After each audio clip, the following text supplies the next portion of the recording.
Have you ever pondered the artistry behind the creation story? The meticulous detail that went into forming the world as we know it? Indeed, the creation story is a tale of divine craftsmanship. Picture the creator, the ultimate artist, with a blank canvas before him. The canvas, a formless and empty earth, his paintbrush, the breath of life, his palette, the very dust of the ground, each stroke, each breath, each handful of dust, all part of a grand design, a work of art in progress. Imagine God like a sculptor, shaping the first man, Adam, from the dust. Each detail, each curve, each feature meticulously crafted with intention and care. The strength in his arms, the fire in his eyes, the beat of his heart, all part of the divine blueprint. But what is an artist without his muse? And so, God created the Garden of Eden, a verdant paradise, a vibrant backdrop to this masterpiece of life. The trees, the rivers, the animals, all lovingly painted with strokes of divine creativity. A place of harmony and abundance, a testament to the artist's vision and skill. Now consider the artist's process. Just as a painter blends colors or a sculptor shapes clay, so too did God shape Adam. But this was no ordinary act of creation. This was a divine act, a breath of life into a formless figure of dust. And in that breath, Adam was more than just a sculpture. He was a living being, a reflection of the artist himself. This artistic process, this divine creation, is a marvel to behold. Every detail, every element, every breath, all part of a grand design. A design that began with Adam, a masterpiece sculpted from dust. But this was just the beginning. This was the first stroke on the canvas, the first note in a symphony, the first chapter in a story.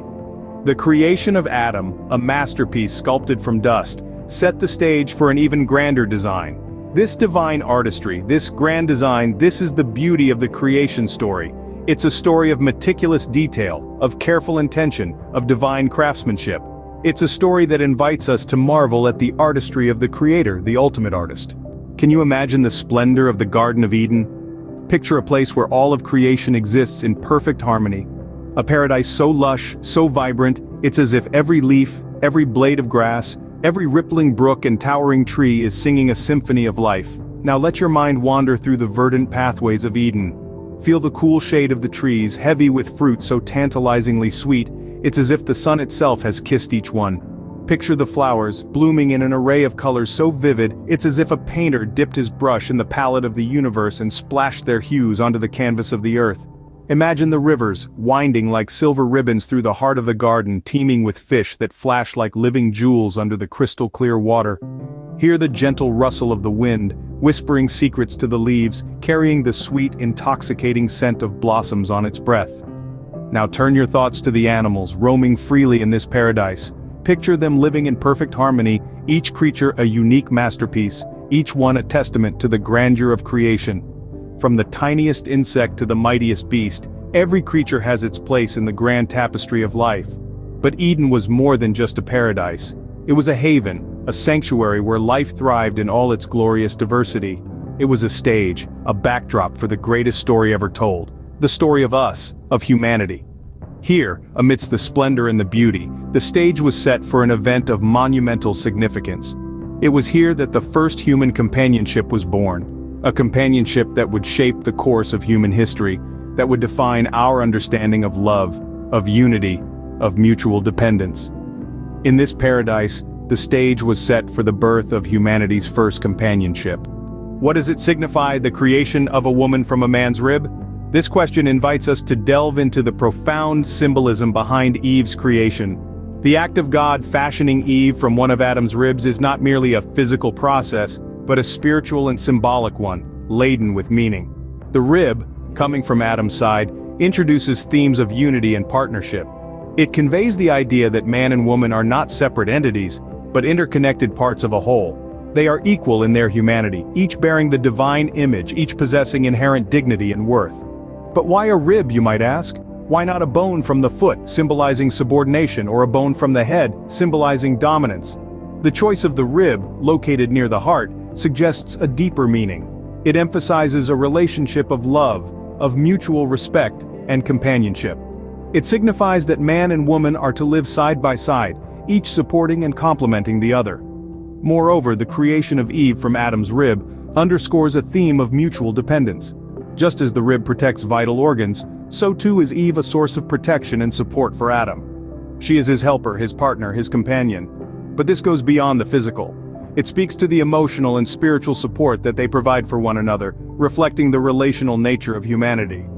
This divine act of creation also celebrates the unique bond between husband and wife. It sets the stage for the institution of marriage, where two become one flesh, mirroring the initial unity from which Eve was created. It is a sacred bond, a covenant relationship, echoing the commitment and faithfulness of God to his creation. The creation of Eve is not an afterthought.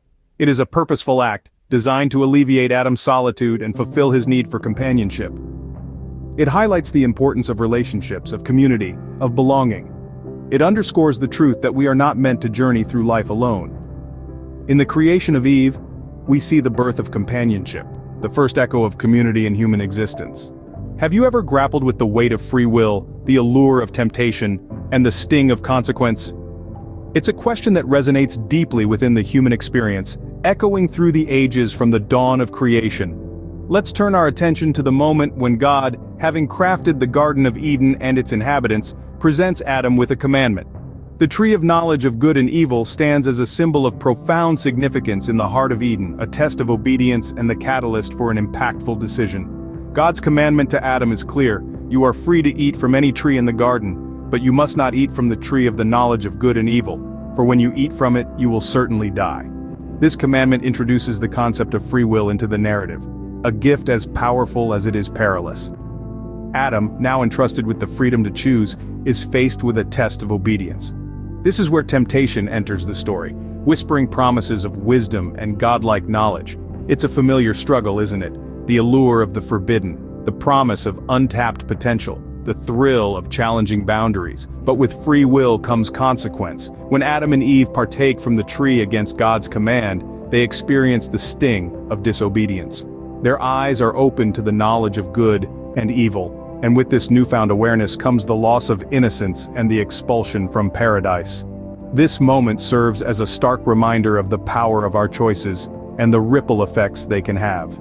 It teaches us that the allure of temptation can often cloud our judgment, leading us down paths we may not have chosen in clearer moments. In the story of the first disobedience, we find timeless lessons for ethical decision-making. It's a tale that prompts us to consider the weight of our decisions, to resist the allure of immediate gratification, and to understand that our actions have consequences. It's a tale as old as time, yet its lessons remain as relevant today as they were in the heart of Eden. Have you ever marveled at the innocence of a child, untainted by the knowledge of good and evil? This innocence, this purity of spirit, was once embodied by Adam and Eve before the fall. Their existence in the beginning was marked by a profound innocence. They were unashamed of their nakedness, living in harmony with their surroundings, untouched by the knowledge of good and evil. In the Garden of Eden, Adam and Eve were like children, enjoying the fruits of the earth, the beauty of creation, and the companionship of each other, all under the watchful, loving gaze of the divine. They were unaware of the concept of sin, of the duality of good and evil. Their hearts were pure, their spirits unblemished. But this innocence, as beautiful as it was, proved to be fragile in the face of temptation. The allure of the forbidden fruit, the promise of wisdom, proved too strong to resist, and with one bite, innocence was lost, replaced by the stark awareness of good and evil. The Garden of Eden, once a paradise, became a symbol of lost innocence. Yet even in the loss, there's a poignant beauty.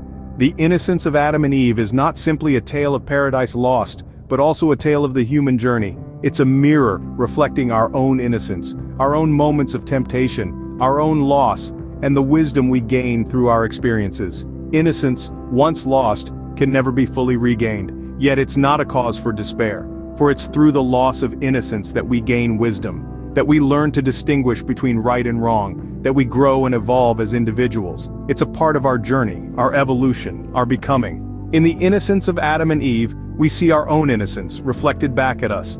It's a reminder of our beginnings, our purity, and the wisdom that comes from experience. It's a reminder that every loss carries with it the promise of growth, of evolution, of becoming more than what we were. In the innocence of Adam and Eve, we see a mirror of our own innocence, lost and found in the journey of life.